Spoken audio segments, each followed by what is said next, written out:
और खून में अम्ल बढ़ता ही गया।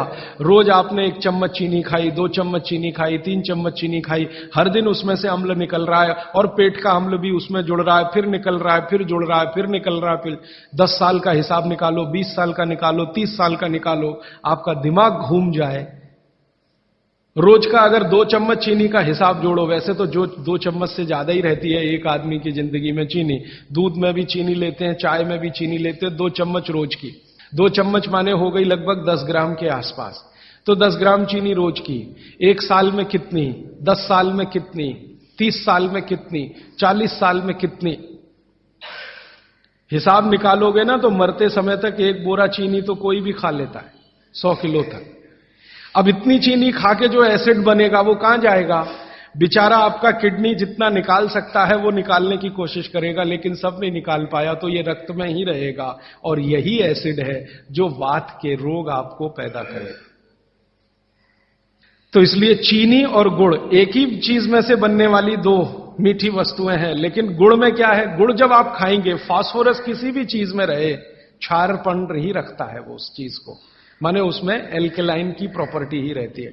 तो गुड़ कितना भी खाएंगे क्षार ही बनेगा, और वो क्षार पेट के अम्ल को बैलेंस करता रहेगा, तो पेट की अम्लता बढ़ने नहीं पाएगी, तो जिंदगी आपकी सुखद और निरोगी होती जाएगी। अब इसको और एक तरीके से समझाता हूं। गुड़ और चीनी पे जब हमने एक्सपेरिमेंट किए तो पता चला चीनी को पचाने के लिए पूरे शरीर को वैसी ही ताकत लगानी पड़ती है जैसी ठंडे पानी को पचाने के लिए लगती है। पूरा शरीर झुक जाता है तब चीनी जाके पचती है, और सबसे देर में पचती है। आपने जो दाल खाई है वो पच जाएगी, गेहूं पच जाएगा, चना पच जाएगा, मटर पच जाएगी, चीनी सबसे अंत में जाके पचेगी और उसको पचाना पड़ता है। लेकिन गुड़ दुनिया में ऐसी अद्भुत चीज है जो बनाई हिंदुस्तानियों ने कि गुड़ सबको पचा देता है। गुड़ तो सब चीज को पचा देता है, चीनी को पचाना पड़ता है। मेरी बात समझ में आ रही है आपको? गुड़ हर चीज को पचा देगा, खुद ताकत लगा देगा। आपने गुड़ के साथ कुछ भी खाया है वो सब चीजें गुड़ पचा देगा, लेकिन चीनी को पचने के लिए पूरी ताकत लगती है। तो चीनी जब पचेगी तो दूसरी चीजों को तकलीफ कर देती है। तो इसलिए बेहतरीन है कि गुड़ खाइए, जिंदगी भर कफ के रोग आपको नहीं आएंगे। फिर अंत में वही सवाल, मिलता नहीं जी, ये रोना बंद कर दीजिए।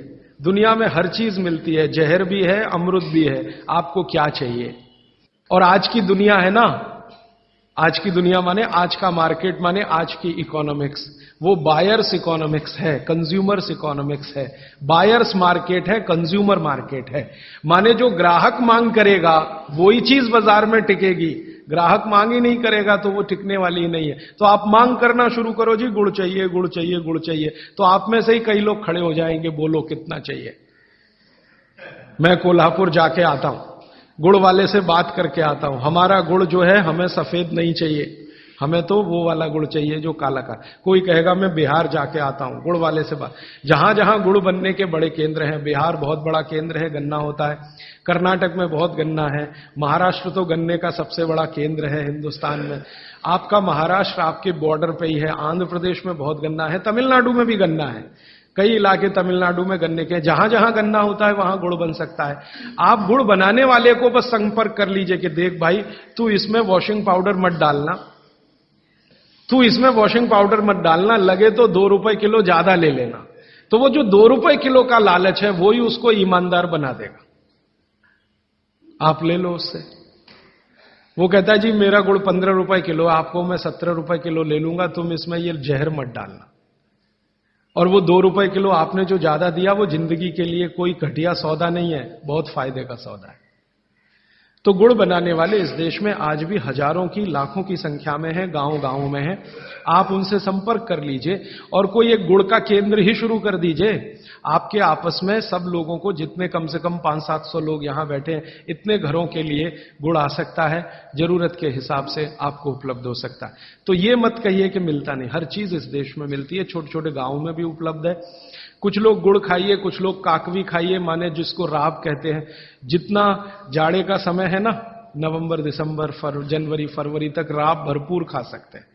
दही में राब खाइए, दूध में राब खाइए, हलवा राब का बनाइए, गुड़ का हलवा बनाइए, गुड़ दही में खाइए, गुड़ दूध में खाइए। अब गुड़ को दूध और दही में खाने का नियम है, वो बागभट्ट जी कहते हैं।